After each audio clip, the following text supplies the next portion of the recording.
ಶತ್ರುಗಳ ಆಟವನ್ನು ನಿಲ್ಲಿಸಬೇಕು, ಶತ್ರುತ್ವ ಸಂಪೂರ್ಣ ನಾಶಪಡಿಸಬೇಕು ಅನ್ನುವುದಾದರೆ ಈ ಒಂದೇ ಒಂದು ಸರಳ ತಂತ್ರವನ್ನು ಮಾಡಿಬಿಡಿ. ಎಂತಹ ಶತ್ರುವಾದರೂ ಮೌನವಾಗುತ್ತಾನೆ, ಶತ್ರು ಸಂಪೂರ್ಣವಾಗಿ ನಾಶವಾಗುತ್ತಾನೆ. ಅದುವೇ ಸ್ಮಶಾನ ಭೈರವ ಶತ್ರುನಾಶ ತಂತ್ರ. ಹೆಸರು ಕೇಳಿದರೆ ಒಂದು ರೀತಿಯಾದಂತಹ ದಿಗಿಲು, ಭಯ, ಆತಂಕ ಎಲ್ಲವೂ ಹುಟ್ಟಿಸುತ್ತದೆ. ಸ್ಮಶಾನ ಭೈರವ ಯಂತ್ರವನ್ನು, ಸ್ಮಶಾನ ಭೈರವ ಶತ್ರುನಾಶ ತಂತ್ರವನ್ನು ಹೇಗೆ ಮಾಡಬೇಕು ಇವತ್ತಿನ ವಿಡಿಯೋದಲ್ಲಿ ನಿಮಗೆ ತಿಳಿಸಿಕೊಡ್ತೀನಿ.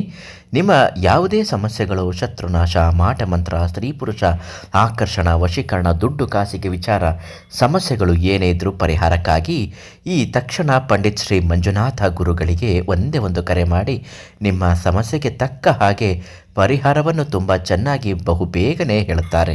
ಸ್ಮಶಾನ ಕಾಳ ಭೈರವ ತಂತ್ರ ಇದು ಶತ್ರುಗಳನ್ನು ಸಂಪೂರ್ಣ ನಾಶಪಡಿಸುವಂತಹ ಈ ಒಂದು ತಂತ್ರವನ್ನು ಮಾಡುವಾಗ ಕೆಲವೊಂದು ವಿಧಿವಿಧಾನವನ್ನು ಅನುಸರಿಸಲೇಬೇಕಾಗತ್ತೆ.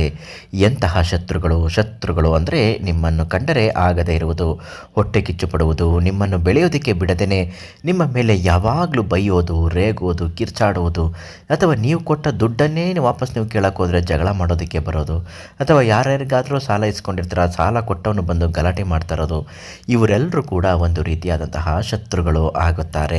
ಪ್ರೀತಿ ಪ್ರೇಮದ ವಿಚಾರದಲ್ಲಿ ಮಧ್ಯ ಪ್ರವೇಶಿಸಿದ ವ್ಯಕ್ತಿ ಕೂಡ ಎಲ್ಲರಿಗಿಂತಲೂ ದೊಡ್ಡ ಶತ್ರು ಆಗುತ್ತಾನೆ.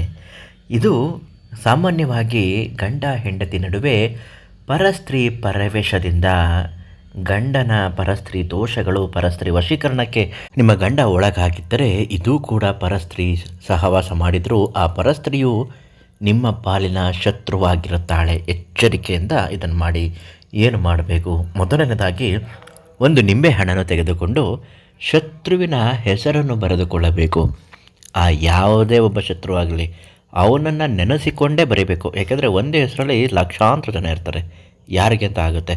ಅದಕ್ಕೆ ನೀವು ಯಾರನ್ನ ಶತ್ರು ಅಂತ ಅಂದ್ಕೊಂಡಿದ್ದೀರೋ ಆ ಶತ್ರುವಿನ ಹೆಸರನ್ನು ನಿಂಬೆಹಣ್ಣಿನ ಮೇಲೆ ಬರೆದು, ಪಿಶಾಚಿ ಗಿಡದ ಮುಳ್ಳು ಅಂತ ಸಿಗುತ್ತೆ, ಈ ಗ್ರಾಮೀಣ ಭಾಗದಲ್ಲಿ ಹೆಚ್ಚಾಗಿ ಸಿಗುತ್ತೆ. ಈ ಪಿಶಾಚಿ ಗಿಡದ ಮುಳ್ಳುಗಳನ್ನು ತೆಗೆದುಕೊಂಡು ಬಂದು ಅವರ ಹೆಸರಿನ ಮೇಲೆ ಚುಚ್ಚಬೇಕು. ಒಟ್ಟು ನೀವು 11 ಮುಳ್ಳುಗಳನ್ನು ತೆಗೆದುಕೊಂಡು ಬಂದು 11 ಬಾರಿ ಚುಚ್ಚಬೇಕು. ಆ ವ್ಯಕ್ತಿಯನ್ನು ನೆನೆಸಿಕೊಂಡು ಚುಚ್ಚುತ್ತಾ ಬಂದು ಸಂಪೂರ್ಣವಾಗಿ ಚುಚ್ಚಿ ಆದ ಮೇಲೆ ಆ ನಿಂಬೆಹಣ್ಣನ್ನು ಸ್ಮಶಾನದಲ್ಲಿ ತೆಗೆದುಕೊಂಡು ಹೋಗಿ ಹಾಕಬೇಕು. ರಾತ್ರಿ ಸಮಯದಲ್ಲಿ ಇದನ್ನು ಮಾಡಿದ್ರೆ ಶತ್ರುಗಳು ಧ್ವಂಸ ನಾಶವಾಗುತ್ತಾರೆ.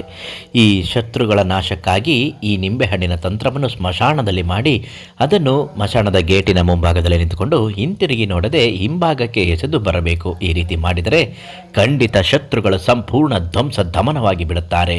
ಮಾಡುವಾಗ ಶ್ರೀ ಮಂಜುನಾಥ ಗುರುಗಳಿಗೆ ಕರೆ ಮಾಡಿ ನಂತರ ಈ ಪ್ರಯೋಗ ಮಾಡಿ ಬೇಗ ಫಲಕಾರಿ ಆಗುವ ಹಾಗೆ ಒಂದು ರಹಸ್ಯ ಮಂತ್ರಗಳನ್ನು ಹೇಳಿಕೊಡುತ್ತಾರೆ.